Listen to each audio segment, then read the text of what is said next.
Kas ir jūs kā premjeru šobrīd vēlme? Vairāk tā kā censties aizpildīt tās visas vietas vai nepārcensties ar to?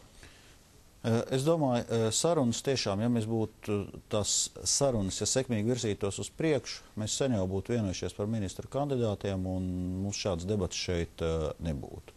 Ja sarunas ir iesprūdušas, tad mēs nevaram viņus uzturēt visu laikā galveno mērķi. Līdz ar to kaut kādā brīdī mēs šo jautājumu vienkārši noņemam no dienas kārtības. Pirmā vienošanās, ko mēs jau pirmajā saruna raundā panācām un kur mēs gal galā esam nonākuši attiecībā uz tieslietu un ārlietu ministriem bezpartijisku nozars profesionāļi. Mēs esam izvirzījuši apmēram 5 kandidatūras uz tieslietu ministru. Viņi visi ir noraidīti bez argumentācijas kārtībā.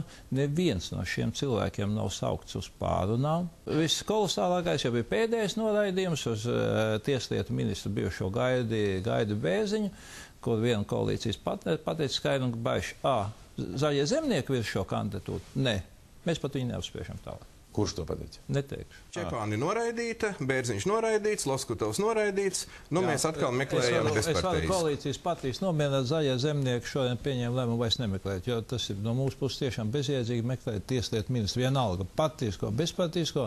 Pēc pēdējās koalīcijas sapulces mēs sanācām, ka jebkura kandidatūra tiks no mūsu puses noraidīta. Tāpēc mēs publiski paziņojam, mēs kandidatūru vairs nemeklējam. Mēs piedāvājam tomēr pievienot veselības ministru, labklājības ministri. Vienkārši mēs redzam, ka šeit strīdi notiek tādi ne pa lietu galīgi, un tāpēc tas ir mūsu viedoklis. Un no tieslietu ministra kandidātiem daudzajiem? Grūti pateikt, mēs īsti nevienu neesam dzirdējuši. Tur vēl neesat ja redzēsim, tad lemsim. Kas attiec uz atbalstu, mūsu uzskats viennozīmīgi jābūt visiem ministriem.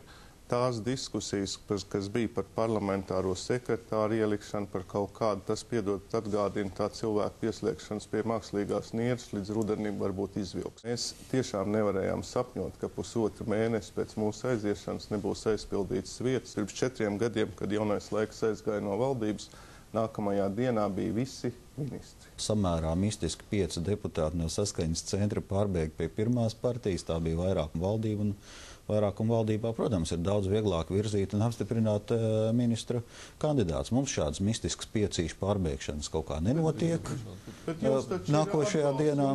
Jums visi pirmā partija sola balsot, nav jau tie kandidāti. Tā nav normāla situācija, ka ministram ir 2 portfeļi. Bet, teiksim, kā ir, ja nevar atrast citu risinājumu, tad uz 5 mēnešiem, var ar kolosāli pārpūli saspringt un tos 2 portfeļus panest. Ja citu risinājumu nav, tad... Varbūt jāpild vienkārši likums, kur ir rakstīts, ka premjeras aicina ministrs. Jā, bet šim ministram ir jāgūst Saeimas atbalsts. Arī tas ir rakstīts likumā. Līdz mums jau vienīgi runas tika.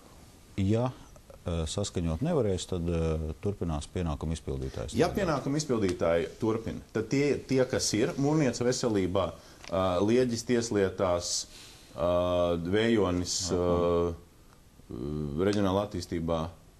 Jā, domāju, visdrīzāk tad esošie pienākumu izpildītāji turpina darbiem. Mēs bijām gatavi, bet tas ir tāds jaunums, tātad gatavs. Jums jau vakar gandrīz kvorums nebija, 6 ministri tikai. Tas īsti nopietni neizklausās. Protams, ka tas ir slikti. Protams, ka tas ir slikti, ka krīzes situācijā koalīcija nevar novienoties un atrast, 2 cilvēkus. Tas ir slikti.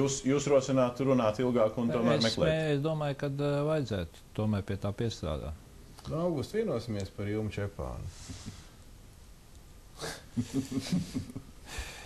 Vai Solvitā būtu? Jūsu valdības atbalstītāju valstiskos lēmumos redzējums? Nē, mēs gaidām vienkārši kandidātus. Pēc 1. ceturkšņa IKP datiem tiks veidots pirmais makroekonomiskās attīstības scenārijs tuvākajiem gadiem, balstoties uz kuriem mēs redzēsim nodokļu ieņēmumu prognozi un redzēsim, cik daudz budžeta samazināšana ir nepieciešama. Vai valdība bez gandrīz trešdaļas ministriem vēl aizvien ārkārtas krīzes situācijā, kādā ir Latvija, tikai Grieķijas ēnā, ja mēs starptautiski salīdzinām, vai mēs to visu varam pacelt? Attiecībā uz budžeta izstrādi, protams, lielākā atbildība šeit guļās uz Finanšu ministriju. Es domāju, Finanšu ministrijā šo darbu tiks galā, tam ir arī pilns premjera atbalsts, un, protams, būs svarīga politiskā diskusija starp partijām, kā tad mēs fiskālo konsolidāciju nodrošinām. Un es ļoti ceru, ka tā būs konstruktīva debata,